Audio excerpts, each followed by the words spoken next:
అమ్మా నీ పేరేంటి? రావులమ్మ, పుండ రావులమ్మ.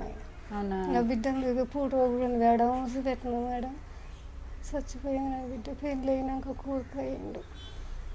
తండ్రి తీసుకుపోయిండు, కొడుకుని సాస్తే బాధపడి సాస్తే తీసుకొని పోయిండు. ఎవరు మీ అల్లుడా? ఎంత మనవడు? వయసు ఎంత మనవడికి? 16 సంవత్సరాలు ఉంటాయా? అంతవరకు నువ్వు మీ అమ్మాయి చనిపోయిన తర్వాత నువ్వే సాకావా మీ అబ్బాయిని? నేను సాధిన బాధపడి ఆడ బాధపడి. ఎన్ని సంవత్సరాలు అమ్మ పెంచేవాళ్ళగా మీ మనవాడిని? నా బిడ్డ చనిపోయా అమ్మాయా మీ మనవాడిని 20 ఏళ్ళు వచ్చినాయి. ఎన్ని రోజుల వరకు నీ దగ్గర ఉన్నాడు మనవాడు? 6 ఏళ్ళు ఉండు. 6 సంవత్సరాలు ఉన్నారు. 6 సంవత్సరాలు తాగిన అమ్మగారు పట్టించుకోరు, ఎవ్వరు పట్టించుకోరు. నన్ను ఇట్లా మేము పడేస్తూ ఉంటే అట్నే ఉంటే ఎవ్వరైనా పట్టించుకోరు. అందరు జాగ్రత్త చేసిన ఎవరు పట్టించుకోరు, అక్కడేళ్ళు పట్టించుకోరు. అట్నే బాధపడకుండా జ్వరం వచ్చినా తేకుండా అట్నే పండుకుంటా. అయితే అన్న వాళ్ళ దగ్గర తీసి ఇంట్లో పడితే చచ్చిపోతట్టు అయితే దగ్గర తీసి వాళ్ళే బాగా చేసి వాళ్ళకి దగ్గర తీసుకుంటారు చర్చలకు. మీ ఆయనమ్మా చనిపోయింది. ఎన్నాళ్ళు అయింది? 3 ఏళ్ళు చనిపోయి. 3 ఏళ్ళు అయిందా? మీ మనవడు వెళ్ళిపోయి మీ దగ్గర నుంచి ఎన్నాళ్ళు అయింది? ఆయన వెళ్ళిపోయి 16 ఏళ్ళకి వెళ్ళిపోయింది. 7 ఏళ్ళు కాగానే అలా నాయన తీసుకుపోయింది. రాణేస్తారు విడిగా. మీ కూతురు ఎప్పుడు చనిపోయింది? 8 నెలల అబ్బాయి 8 నెలలప్పుడే చనిపోయింది. 8 నెలల అబ్బాయి దగ్గర నుంచి 6 ఏళ్ళ వరకు పెంచింది. తర్వాత పెద్ద అయిన తర్వాత తండ్రి వచ్చి కొడుకుని తీసుకుని వెళ్ళిపోయాడు. అంతేనా? దగ్గర కూడా తీయరు.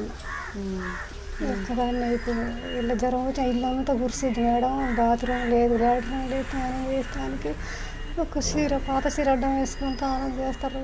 మీ అల్లుడు మళ్ళీ పెళ్లి చేసుకున్నాడా అమ్మ? చేసుకున్నాడా? మరి కొడుకుని బాగానే చూసుకుంటున్నాడా? వాళ్ళకు పిల్లలు కాలే. వాళ్ళకి పిల్లలు కాలేదు కాబట్టి మీ మనవాడిని బాగానే చూసుకుంటారేమో. హైదరాబాద్ చదువు వాళ్ళ చదువు చెప్పించుకుంటారు. రానన్నా రానిరు నా కాడికి. రేషన్ బియ్యం అవి వస్తున్నాయా మీకు? రేషన్ బియ్యం 6 కిలోలు వస్తున్నాయి. వస్తాయి మేడం. వద్దు చెప్పాలి మేడం. ఉన్నది సరిపోతుందా నెల అంతటికి? 6 కిలోలు సరిపోతాయి మేడం. మరి ఎలా చేస్తున్నారు? మరి కొనుక్కుంటున్నారా? కొనుక్కుంటే ఎంత కిలో ఎంత కొనుక్కున్నారు? 40 రూపాయలు, 50 రూపాయలు. బియ్యం ఇస్తాను మరి వండుకో. అయితే మరి ఈ నెలకైతే కొనకండి. రైస్ కొనుక్కుంటున్నారు కదా.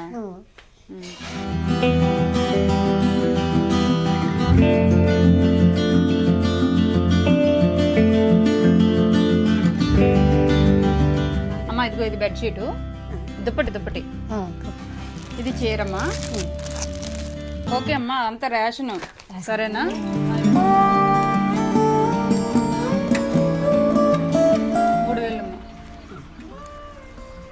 నెల పెన్షన్ రాలేదని బాధపడుతున్నారు కదా. అవును మేడం, రాలేదు ఇంకా. పెన్షన్ ఎప్పుడు వస్తుందో ఉంటుండు. అప్పుడు చేయకుండా వచ్చాను దూరం పోయి. సంతోషమేనా? నేను వెళ్ళి వస్తాను. నువ్వైతే రేషన్ ఏమి కొనక్కు, హ్యాపీగా వండుకొని తిను. సరేనా? సరే మేడం. బాయ్.